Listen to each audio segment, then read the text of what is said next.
Welcome to the Next Gen Podcast. Stepping up to the microphone are your hosts, Bryson Wright and Alex Winton. They got next, so let's get to the show.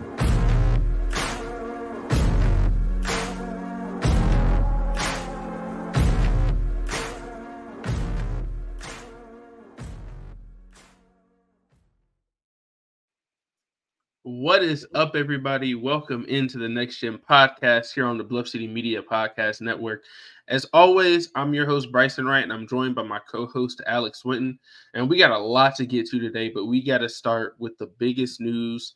We are recording this on Tuesday night. We were going to record this later, but after we saw the game, we were like, man, forget all that. We are getting on here right after the game. We are recording this because Ja Morant came back, and it like we were talking about it before we got on here. You literally could not have scripted this any better. Like the people talk about stuff is scripted. This makes you think this was almost like a movie. This dude hasn't played basketball since April. He's running up and down the court. He's pulling on his shorts. He's gassed, man, in the third quarter. The Grizzlies go down by 20 plus points on the road to a really good Pelicans team. CJ McCollum is doing what he always does against the Grizzlies and going crazy in the first half. And just in that second half, Ja Morant, in his first game back, he's not even back to 100% in shape, man. And that man put up 27 in the second half. And great performances from Desmond Bane in the second half, Jaren in that fourth quarter as well. So really good game from the trio. But the big story, man, has to be just the way that Ja Morant looks like. Obviously, there was a little bit of rust like in the first half of the game, and you could see that he's not all the way there. But it's like, dude, if this is what he's doing in his first game, like, think about 10, 15 games. When he gets in the rhythm of this season, this is going to be one of the best players in the NBA. And I was so happy for him, happy for the team, and happy for everybody who's been like sticking with this pod, sticking with this team through the first 25 games, because it's been rough, man. And it kind of felt like that was kind of like a reward for sitting through all that. So it was just awesome to see that and see him just come back on the national stage. Everybody's watching the game on TNT, and to just have one of the most memorable games of the season so far, just in the entire NBA. Yeah, listen, I don't know who helped them write the script. Maybe the NFL, because the NFL got good scripts. But like I said, like even Bryson said, this is a great script. If they're going to keep writing scripts like this, I need like 10 more, something. That'd be great. Like the next 10 would be great. But that was, listen, they literally couldn't have asked for much more for them for that. How it went, considering all the context and stuff, is crazy. Yeah.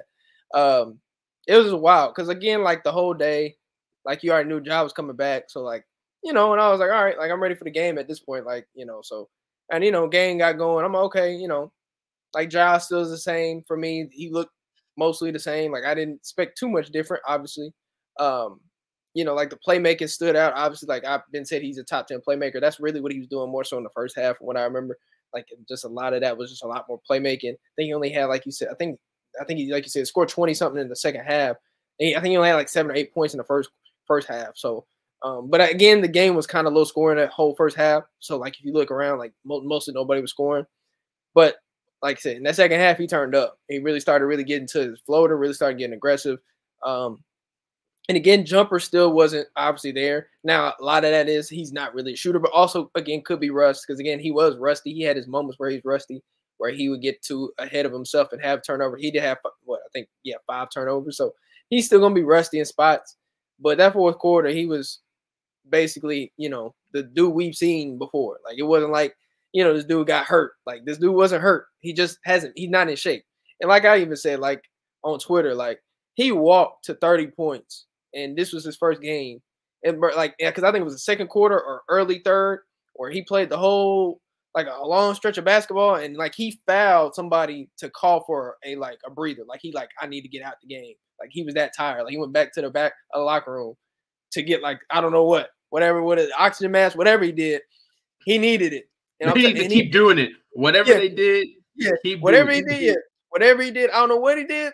because obviously they didn't put no camera in the locker room. I don't know what they did, but whatever they did, listen, like what Bryson said, hey, keep doing it. It worked. Because, like, again, like he just, he's doing this like not in game shape. Because again, like he's been with the team and you're gonna practice with the team. Like he's been able to do that. So he's gonna have like understanding of plays. That's why there wasn't really like no, like it didn't seem like he was out of place because he's been running the stuff the whole time. He just hadn't been able to play in the game. But as anybody that has played basketball at any competitive, it doesn't matter if you play just in the rec or anything, you understand just because you're doing cardio doesn't mean it's the same as game shape. When you're in the game, it's a lot different. You need to play games up and down to really get in the game shape. Nothing's going to replicate that regardless of how much cardio you do by yourself and stuff like that. It's the same for NBA players. And so for him, you knew he's probably going to be tired, and he was. But like he did, if this is what tired Ja Morant looks like, just like Bryson said, imagine like 10, 15 games in, what he going to look like. And another thing too, before I go back to you, and he was doing this, and he was playing defense. And that takes more out of you as well. So imagine if the defense is this good and the scoring and all this is this good when he's tired. Wait till like next week, like Friday or something, Saturday. Look, imagine how you're gonna look. And then on top of that, we'll talk about it. You're gonna get somebody back in the next 2 games in Marcus Smart, and then maybe somebody back in like Luke Kennard, So I can see why if you're a Grizzly fan, I give you a little bit, there's a little bit more, to be optimistic about, be hopeful about, I'll say. So yeah, this was a great first game. This couldn't have worked out any better, in my opinion. Couldn't have worked out any better. Definitely not. And I mean, especially him hitting the game winner too, which we always talk about like in the past, like especially in the clutch of these games. And it's really just kind of showing what we've been talking about is like in some of these games, they've been so close. They just don't have that dude to go to in the fourth quarter that is really that guy. And even tonight, it was some of the same script we've seen. Like they come out in the first quarter, it's close, give up a big lead in the second quarter, and then most of the time, these last couple of weeks, what I like to call the fake comeback, which you just come back, cover the spread, make it look better, stuff like that. That's what they've been doing. But then tonight, it's like you add Ja to that, and the fake comeback became really real, and it just. And it just felt like down the stretch because there was times in the game where it felt like they were at that 11 to 8 point deficit for like a lot of that fourth quarter. And then once they finally busted through that, you could really feel them starting to get momentum. That big 3 that Jaren hit in the corner, I think that was like one of the biggest shots of the game. And I'll also say, obviously, the Ja Morant game winner, best play of the night. It's the play that is going to be everywhere. But the best play to me that Ja Morant made was actually like 2 plays before that when he got switched on to Jonas Valanciunas in the paint, and then he gets the steal on Jonas when Jonas would have had an easy dunk, and then he throws the ball off of Zion. It would have put the Pelicans up 4. Grizzlies get the ball back. Ja goes down and scores, and then now it's a tie game. And it's just like those plays like that, especially defensively, I think we really can take Ja to that next level in terms of where he is, like in terms of where people rank him as an NBA player. Like, dude, if you are coming out and you're getting like tonight, I think he had 2 steals.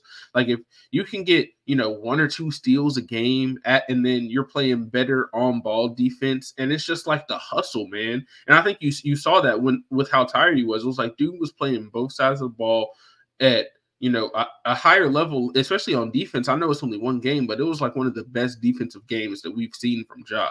So for that to be his first game, for him to help with the rebounding, the Grizzlies rebounding was a lot better. I think part of that was because of him, because you have a point guard that is athletic and can go in there and get some boards as well.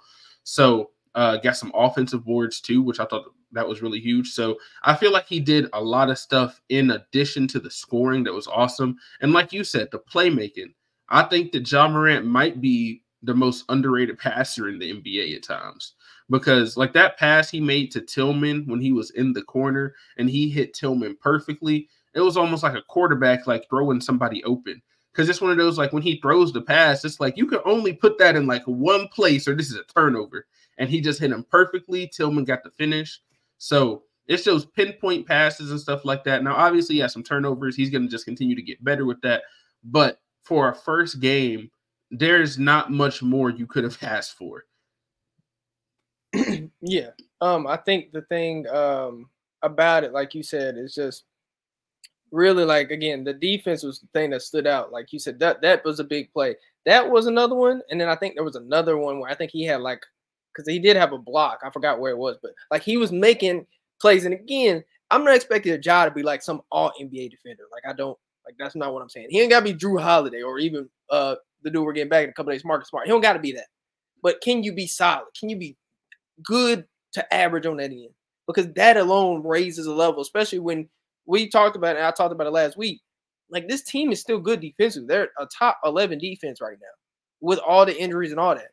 And again, I'm gonna give that shout out to Coach Jenkins because again, he's always had a good defense, regardless. You can talk about the offense and the rotation, cool. But there's one thing this team gonna usually do eventually is defend. They've been historically a top 15 defense every year under Jenkins' tenure. So they always gonna defend.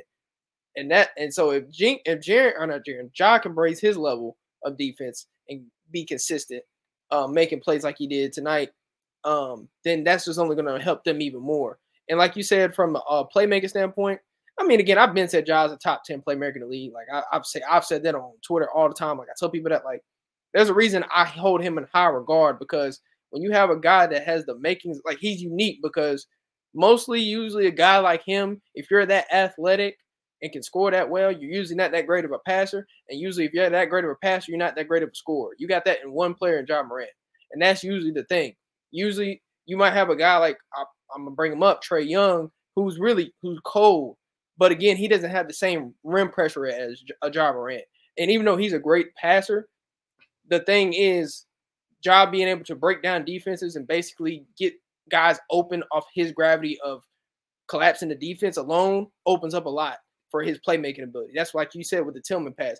Him just driving alone and being able to find that, like that's the only stuff he can really do. And then there was another one that Tillman missed where I think Ja was on the other, I think he was on the block and he threw like a behind the back pass to Tillman and Tillman missed it, but it was like on the baseline, like stuff like that. Like people don't really understand because they just see the highlights of Ja Morant, don't really watch the game or really understand like this dude like is a top point guard. Like he might miss a read here too. Like, can he be a better entry passer? Yes, I've been complaining about entry passes to Jaren for the last 3 years. I'm gonna continue to keep complaining about it. Like this is me. But like he is that dude when it comes to that. And then, like you said, when it comes to scoring stuff, like that's what he does. So I mean, I think again with Ja, it's just about consistency at this point. Because like you said, when it comes to upper echelon and the conversations, usually people point to two things: is like the defense and the consistent jump shot. Now, again, the jumper might be, we'll see. But again, for me, like the free throws was encouraging. Like he only missed 2, and I've been talking about, him being more of an 80% free throw shooter. Like I don't think there's no excuse for a point guard should be under 80% as a free throw shooter, especially when you get as many attempts as him at the line. So for me, like again, the shooting leap might be there, but if you at least have the defensive leap along with being consistent from, with the floater and stuff like that, I mean, again, that changes how you are looked at in the upper echelon of things, because that's usually the things I point to is the jump shot defense, and that's really about it. Like that's really the two things that people point to. So again, if that's consistent, we see this consistently. Like if he makes a couple threes, because again the threes weren't bad threes. I think there were maybe like 1 or 2 that were, but there was 3 that I was really cool with, and I think he should have took probably one more. Where I think he drove and there was one where he kind of pump faked it. He had it, like he could have shot that one too. But I think that when it comes to his shooting, I think that's something that will come like later in the season. I know last year he started out the gate shooting really well, but he had preseason and stuff like that. So I think this is going to be a little bit different. Now I'm not expecting him to go out there and shoot 40% from 3. But even if he's up to like 34%, just a little bit of an increase, that just makes him so much more dangerous. Because as you can see tonight, people cannot stay in front of this dude. Like it is, and I think one of the things that I will take away going into like the rest of the Grizzlies Big 3 too, is I really like the way that Jaren has used the stuff he learned in FIBA, being a better screen setter and stuff like that. And down the stretch of those games, it was really Jaren coming to set all those screens that it used to be Steven Adams that was doing that late in games. And you saw it helped Ja so much. He got to step on his defenders. And then whenever you have a chance for Ja to go one-on-one with a big once he gets to the paint, especially when that big is somebody like Jonas Valanciunas, who's not a rim protector, like it's just really tough for bigs to stay with him, especially once he gets down there. So, I thought it was, Jaren was setting good screens and Ja was making awesome reads in that fourth quarter, and just knew it, like the pace he was playing with too, is because everybody always talks about like how fast he is. But I think the biggest thing is how quickly he changes speeds. It's just like he can go from 0 to 100 so fast. And I think you saw that on a lot of those plays because he was getting guarded by Herb Jones, like down the stretch of that game. Herb Jones is an incredible defender, right? One of those dudes who I think will have a chance to win Defensive Player of the Year one day. He's going to be a first-team all-defensive defender this year too, most likely. So, like, this is not any kind of slouch. And down the stretch of that game, he was going at him and he was scoring over him. He was doing whatever he wanted down the stretch of that game. And it's like to see him do that in his first game against one of the best defenders in the league, it was just awesome to see. So lots of good stuff to come from Ja's return, and also the rest of the Grizzlies' big three, because I really like the way that all three of them kind of played off of each other and how they all kind of took – I think they're learning like when to kind of defer to each other, right? And I think you kind of saw that in this game, whereas there's times where, all right, Ja's got it going, let's get him the ball. But then when Ja sits down at the beginning of the fourth quarter and Bane is out there, Bane took that one deep three, but Jaren had to mismatch all night. So you give the ball to Jaren, and in that fourth quarter, Jaren ends up with 14 points and shot 8 free throws, right? Just because, they were feeding him the ball and he was being aggressive. So all that, I thought that was really good to see how they played off each other. Bane had his flashes. He started out really slow, but I feel like just all three of them together are learning how to play off of each other. And I think it's only going to continue to get better. And when you look at them tonight, combined for over 75 points between the three of them, it was an awesome game just to see them all, because I feel like there's been times where, Ja and Jaren will go off and Ja and Bane will go off. But to see all three of them have, Ja having 30 plus, Jaren having 24, Dez having over 20, like that's just a great sign for what the Grizzlies are going to need from them for the rest of this year. If they want to get back into the playoff conversation and stuff like that, it's really going to be up to those three, because like we've talked about with the injuries and the roster construction, the stuff around them isn't up to par. So it's going to have to be up to those three to really like get it out the mud. And I think that's what we saw today. And that's what we're going to have to see for, these next couple of weeks and the rest of the season too.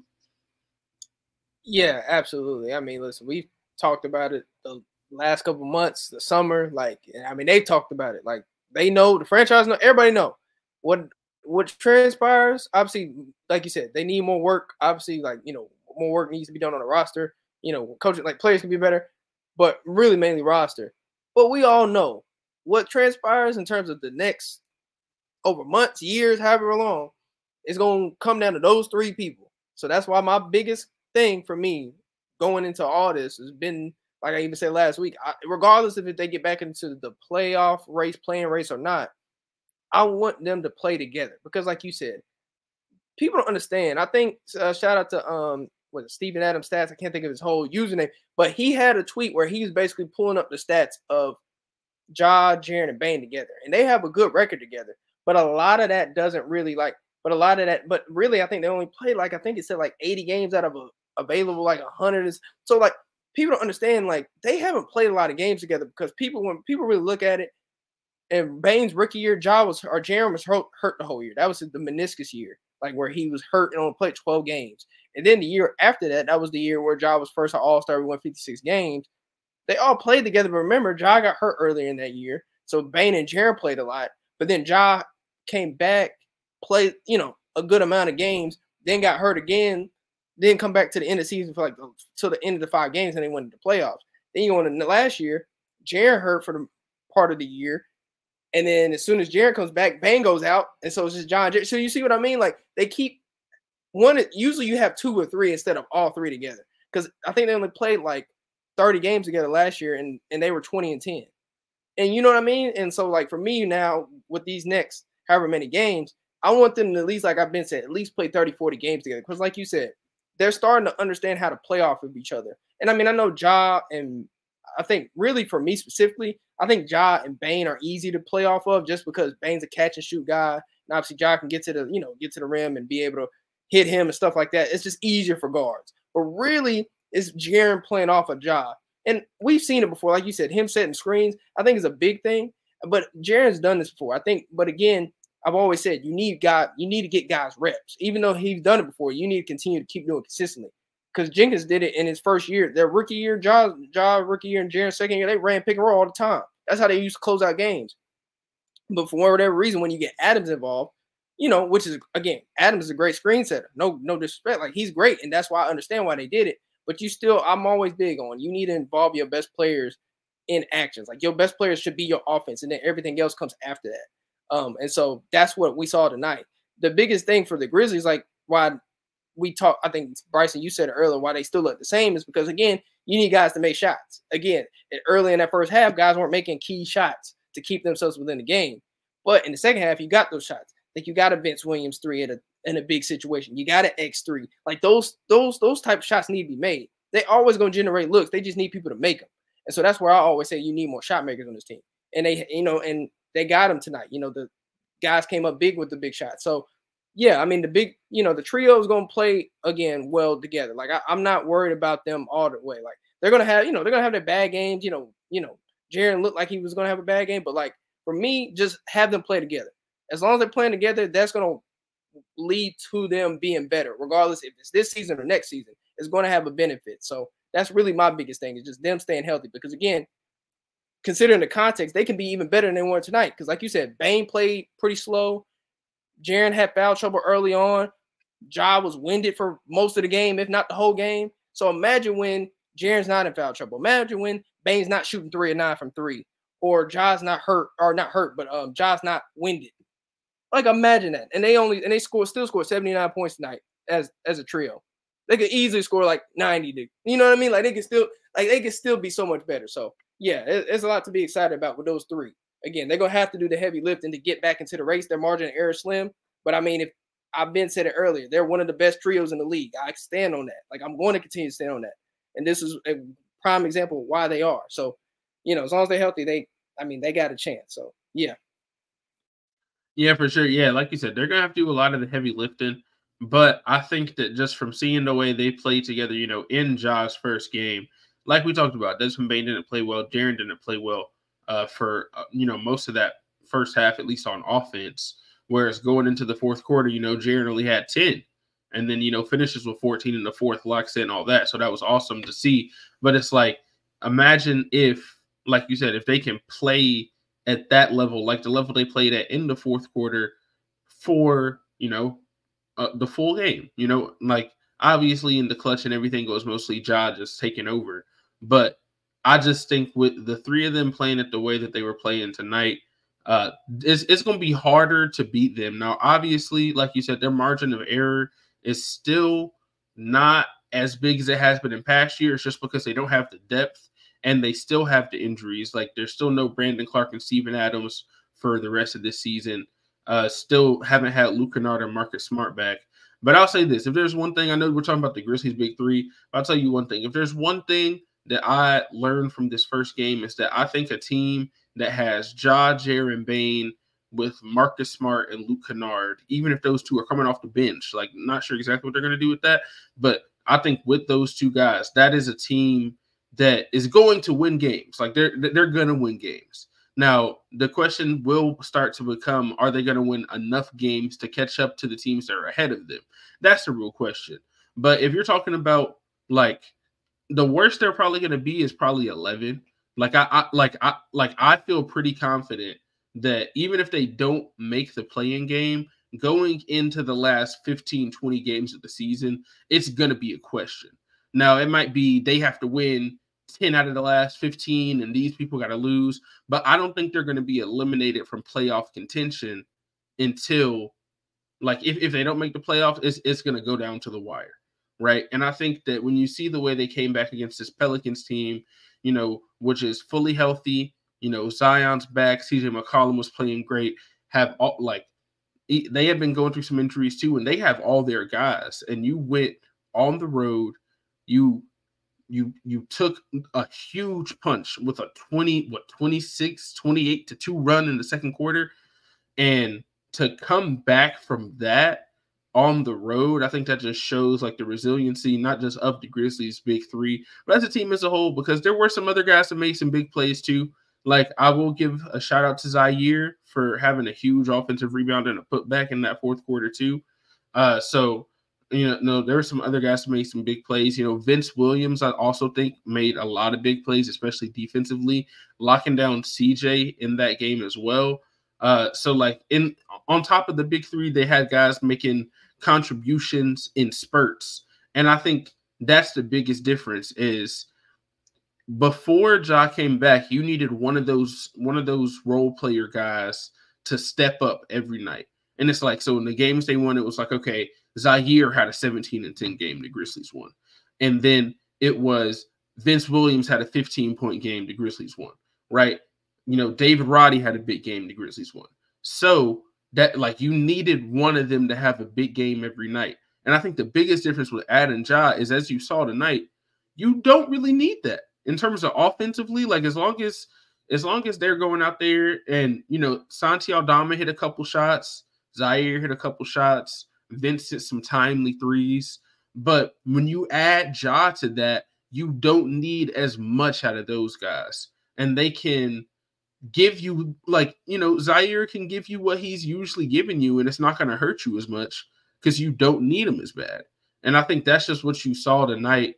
And I think with those three together, even with, the other issues, I think they're going to be okay, especially on these next couple games, because I did want to talk a little bit about their upcoming schedule, starting with that Pacers game on Thursday, Ja's first game back in Memphis. What are you expecting from that one?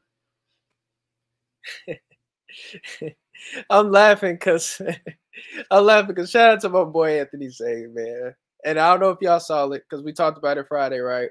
With the whole Ja press conference. Same was there, and he asked Ja about basically like, there's people that have been saying that, people are better than him, like the point guards that are better than him. And Ja was like, basically like, hey, like, who are the names? And, Sane was like, they say Halliburton, and then, saying that he could think of Jalen Brunson, but he's like that, dude who played for the Knicks. But like, Ja gave the answer basically like, hey, like, they're doing good. Like, shout out to them, this and that. But if anybody really knows Ja, and I want to say really knows Ja, but how Ja has been, and he said it tonight after the game. He was like, I kept receipts. I kept the receipts too. Ja sees all this. He's seen all the lists. He's seeing the ESPN top 100 list. He's seeing the Ringer list. He's seeing all these lists where they got him like 35th or like 30th. And they got guys that have barely done anything for like a year. No disrespect to them, because I love Halliburton, love Brunson, love all those guys. Like, I'm an NBA fan. But like, come on now. Like, Ja knows this. Like, Ja sees all this. And not only that, it's against Indiana, against Halliburton, who's been playing well this year. And it's the first home game that he's played. And the Grizzlies have been bad at home. I said it after the game. Great win. But I need the Grizzlies to be a serious home team now. We can not only have one home win. That's sad. Listen, the FedEx Forum is one of the best places to be at as a fan. I've been there. I went there last year. Might be going back this year. It's one of the best places to be. They should not have one home win. Now, and I think that's going to change. So I think they're going to turn up. Not only that, because of all that, but because the Pacers are a bad defensive team. Pacers, there was a list. Shout out to one of my boys who I follow on Twitter. He posted a list of it. It's basically everybody is getting their game off against the Pacers. Like, shout out to DeAnthony Melton, former Grizzly. He had 30 against them this year. 30. James Harden, James Harden, who is only averaging like 15, 17 points on the season. He had 35 against him the night before. Giannis had, I think, 64 points against him, and I think he had another game where he had 40. So what I'm saying is, anybody that bets, take Ja's overs easy, please. So I'm expecting Ja to be there, turned up. I expect the offense to be like really good, especially considering I think home, role players play better at home. I think, I feel good about that game, especially if they can get the stops. Because again, the Pacers are one of the best offense. I think they're like a top 5 offense in the league.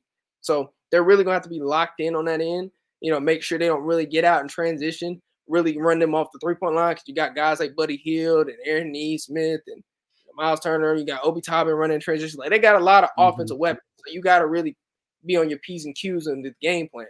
But I think if they are, they're going to get whatever they want offensively. I'm not worried about that at all. Listen, because mind you, the Pelicans are a top 10 defense. I think we're 11th in defense and the Pelicans are 10th in defense. And like I just mentioned, the trio got their game off. Guys hit big shots. So they're playing against one of the worst defenses in the league. So I'm not worried about that at all. You think if Herb Jones can't stay, if Herb Jones and Jose Alvarado and all these guys they're saying that was going to lock up Ja can't stay in front of him, what Halliburton going to do? What Buddy Hield going to do? Like what Matherin going to do? Like I like these guys, but they're not guarding Ja. So yeah, I feel good about that Pacers game. So I really do think they're going to win that game. Now again, I don't want to jinx it, but I really feel good about that game. Like I just really feel good. First home game, like the forum's gonna be crazy. Like it's gonna be on league. Like people go if anybody got league pass, illegal streaming, whatever, they gonna watch that game. Everybody gonna be tuned in. They're gonna watch that game. Two of the best point guards in the league. Like, come on, bro. Like that game gonna be next level. Box office, man. Yeah, office. It's honestly criminal that that's not a national TV game. Yeah, like I know there's some big games. I think there's probably a Lakers game or something that they're gonna show instead. But like, dude, Ja versus Tyrese Halliburton, Ja's first game back in Memphis after the performance he just put on in New Orleans. And from what I've heard, I'm not from Memphis, but I know a lot of people there. And from what I heard, that game is going to be popping. Everybody's going to be there. We might have Moneybag Yo back on the sidelines doing money spreads again. Like, everybody is going to be at that game. Big right? 30 like every Memphis rapper, Justin Timberlake probably gonna be there. Like anybody that you have ever seen in Memphis is gonna be at this game, man. Like it's really gonna be a movie. So, like and that's why I feel good about them, getting that win at home. They're playing, like you said, the Pacers, who they just don't play defense, and they play so fast that I actually think it could help the Grizzlies, because in the games where they have won, it's because they've gotten out on the break and stuff like that. And they're a better defensive team. If they can somehow find a way to just get consecutive stops, like they did down the stretch of that game against the Pelicans, that we just watched. If they can get some consecutive stops, they're not going to have the same resistance on the other end, right? So I think that's the biggest thing. And then, like you said, they don't got nobody for Ja. Shout out Miles Turner. But Jaren, we've seen Miles Turner get cooked by a lot of people too. And I think Jaren will have a good matchup against him, right? Desmond Bane, he struggles with guys that are, more long, lanky defenders. So maybe a guy like Aaron Neesmith could give him some trouble. But after what we saw tonight, where he was going against like guys like Herb Jones and even Trey Murphy, those guys are better defenders than what the Pacers have right now. So, and when you look at statistically, like we said, the Pacers, they're not a good defensive team. This might be like, if you thought the game against the Pelicans was high scoring, especially in that second half, like this might be 130 to 128, something crazy. Like it's actually going to be a crazy game, high scoring, high flying. Probably to me, the two, if not the two most exciting, two of the most exciting players to watch right now, when you have Ja and Tyrese, and both of them have that similar, not to say they have like the same style of play, but they both have that like kind of it factor, that flashy pass factor. Ja has more that the dunks, and Tyrese is more about like deep threes and stuff like that. But they both have like those kind of game breaker type abilities, and the stuff that people love to watch, man. It's going to be like they're going to be doing those Magic Johnson passes the whole night. It's going to be awesome, man. It's going to be awesome. I'm excited. No, bro, listen.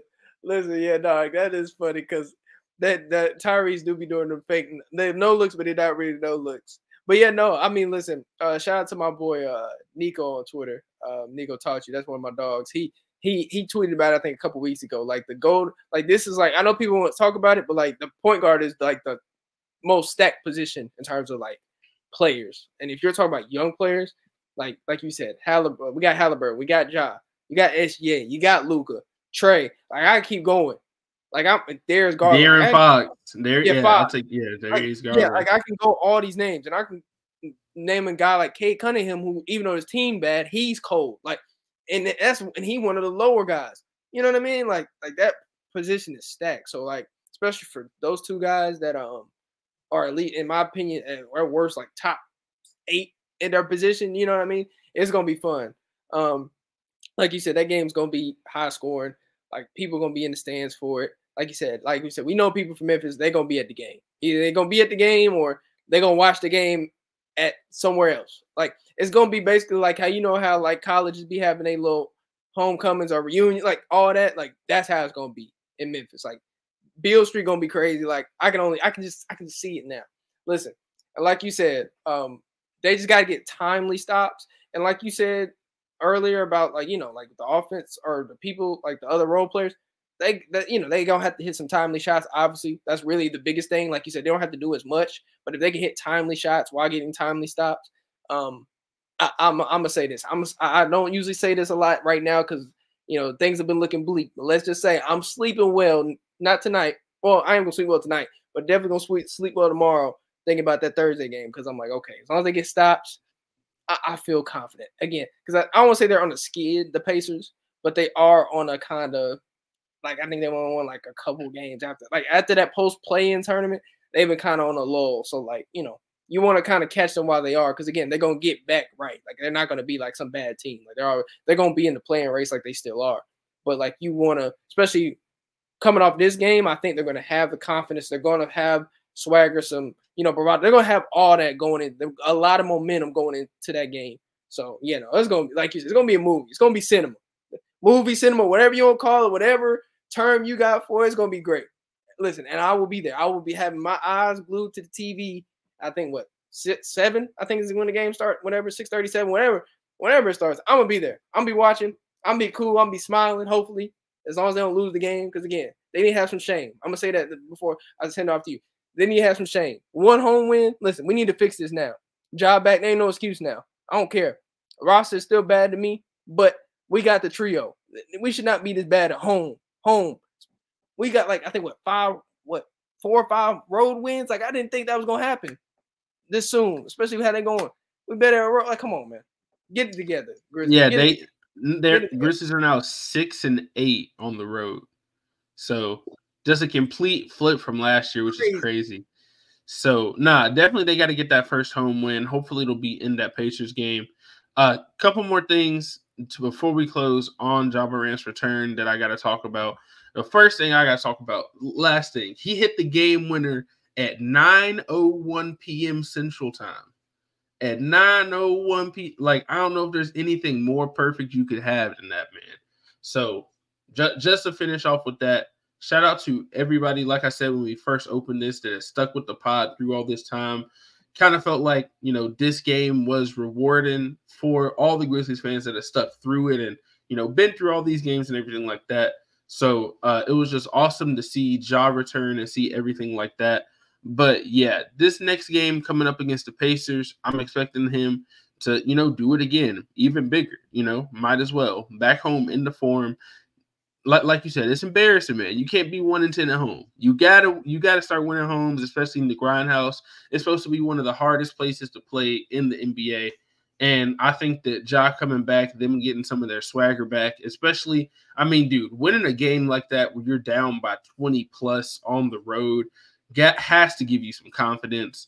You're getting guys back. So I think that, everything is starting to fall into place a little bit now that Ja's come back. And like we've been saying, Ja's return was never going to fix everything, obviously. But you can see that just having him, it covers up so much. And it makes other players look better than they've looked all season. And I think that's going to be the biggest thing we're going to see over these next couple pods, over these next couple weeks, as they continue to kind of, figure out how to play with each other again.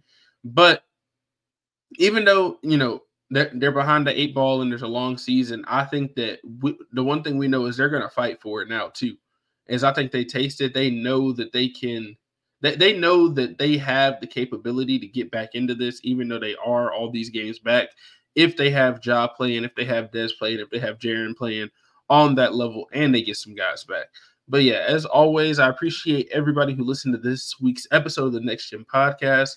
As always, I'm your host, Bryson Wright, and I was joined by my co-host, Alex Winton. And we will see y'all next week. And I hope all of you guys enjoyed seeing Ja Morant play basketball again tonight. See y'all on the next one.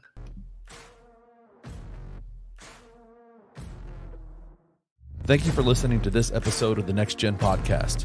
If you enjoyed this episode, leave a like and a comment wherever you download your podcasts. Head over to www.bluffcitymedia.co, where you will find comprehensive coverage of all things Memphis sports and how you can become an insider. We'll see you back here next time.